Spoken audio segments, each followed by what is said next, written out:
Welcome back to the channel. Today, the courtroom atmosphere exploded into pure chaos.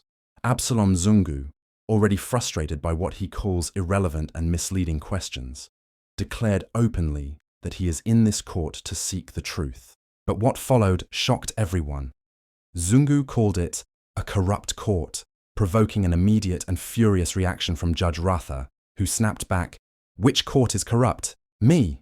This moment captured the tension, the frustration, and the deep cracks forming in this trial. And today, we're breaking it all down. The confrontation, the strategy, and the undeniable shift in courtroom power. Let's get into it. Even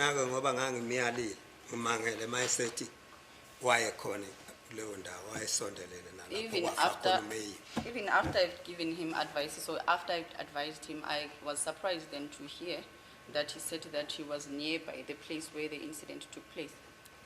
Ngiyaxakeka ke mayisethi uGininda wezwa ngami kanti umfana lo uConcept Zungu waya kuye straight esuka emaphoyiseni. No, and I was now shocked when Brigadier Gininda said that he'd heard this from me because my son, Constable Zungu, went to the police. He was from the police first before he went to him. The information ayithwise emaphoyiseni wayithatha wayisa Gininda yonke yokuthi uyayazi. The information that he was supposed to take to the police, he took it straight to Gininda and said that he knows about it. Ibugebengu lobo sebenzelwa mina uyazi uGininda ayazi uGininda. This criminality, acts of criminality that are being done against me now, Gininda knows and he knew. Uma uGininda wayengakwazi lokho akuchazana. If Gininda did not know everything that he has explained here, Kwakufanele phela biza abantu asebenza bakhona into osebenza nabo. he has colleagues that he was working with. He was supposed to call them Abaseyikhundleni njengaye. who are in ranks like him, same as his. Ababiza abasondeza ukuthi ake nizongilalela naye indaba. And then he was going to tell them that, can you please come hear me out, help me to hear this out. Bayibhale phansi. Then it be written down. Makwakungenjalo. If it was not so, Bakhona abaseshi becala. there are other investigators of this case.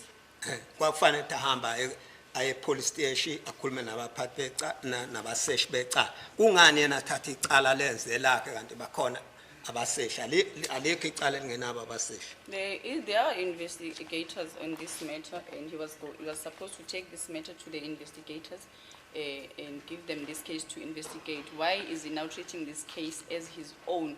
Because there are investigators in this matter. Ilokho kungixakayo ukuthi bese bethi wezwa ngami Gininda ukwazi kudala. Now this is now coming to me as a shock when he says that he heard this from me. He knew this from long ago. Babe kuthathaphi kanti lokho engangiveza ngithi mina baze baveza isithombe babe ngivezela isithombe. Where did they get all this? And even when I made mention of the fact that they showed me a photo Kungakaboshwa umuntu. before anyone was arrested.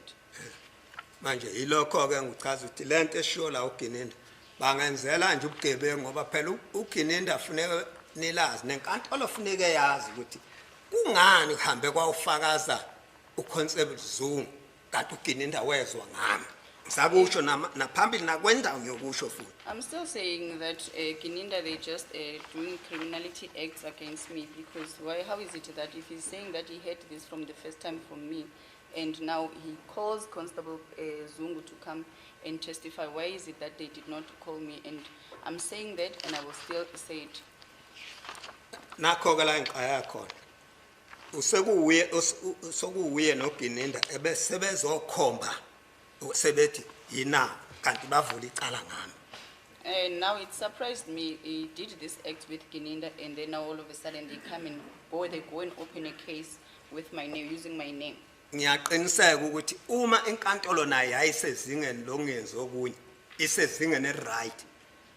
Yayingeke ivume ukuthi yayingeke ivume inkantolo ukuthi kube uConcept Zungu ovula inkundla ngokuthi akhuluma akhomba abantu kanti kumangele kwezwa ngami. My Lord, if the court was also fair, the court was not going to allow Constable Zungu to come and testify when they said that I'm the one, when they saying that they had the matter or the information from me. Kungani kukhona abashushisi la? Why do we have prosecutors Bengabuzi here? ukuthi hayibo nasi statement esabhalwa ukuthi kunozungu enezwa ngaye ungani kufakaze indodana yakhe nenze so. Why is it now it was done the other way around that my son or his son, my son, rather Constable Zungu, came to testify and then they said that they have a statement from me. Why is it not that they did not call me to come and testify? Mangibeka nje iqiniso lilonke kwakungafanele ufakaze concept mangisetshenziswa iqiniso kwangafanele kusetshenziswe Constable Zungu. Stating the honest truth that there was not supposed to be a Constable Zungu that testified. Kwakufanele phela kuhlale mina la.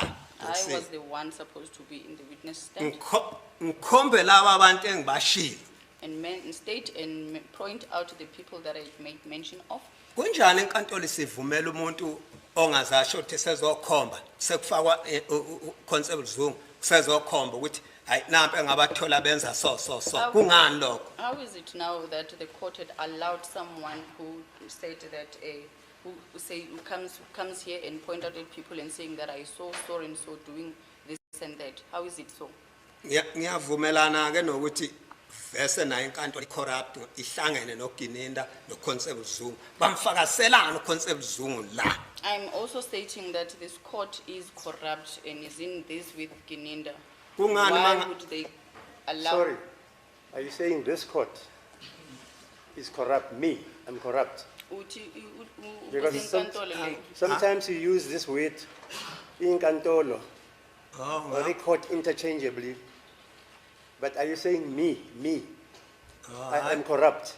Hayi angisho kuye ngisho. Who are you referring corrupt Bengalazi to? lelo gama phela.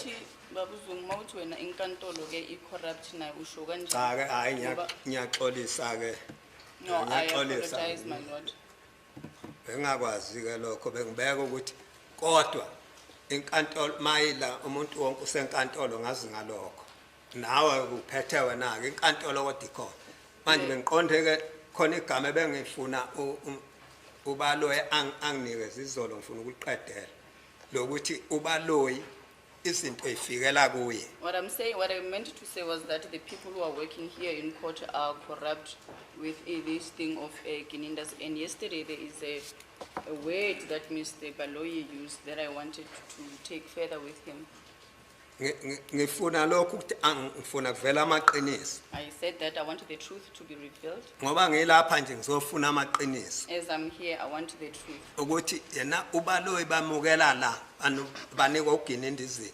That Mr. Baloyi is receiving things from Gininda. Ukuthi lezi lamaphepha abanikeza bona bhalwe uZungu ukuthi wathi wanza lokhu nalokhu nalokhu That uZungu. the papers that had been given to Mr. Baloyi by Brigadier Gininda stating that Zungu said this and that, Simvulela icala nango sivule ngalona icala. and the information. And that brings us to the end of today's breakdown. This court session was explosive, emotional, and revealing. And I know many of you watching have been following every twist with real passion and concern. Before you go, I want to say this straight from the heart. Thank you. Thank you for giving your time, your attention, and your voice to this community. Your comments, your insights, and your support make these discussions meaningful. You're not just viewers, you're part of the journey. So let me know in the comments, what stood out to you today? Do you think Zungu's frustration was justified? And did Judge Ratha go too far? I'd love to hear your perspective. If you haven't already, hit that like button, subscribe, and share this video with someone who needs to stay informed. Until next time, stay safe, stay informed, and thank you for being here. I'm Skybridge. Thanks for watching. Have a lovely afternoon. Goodbye.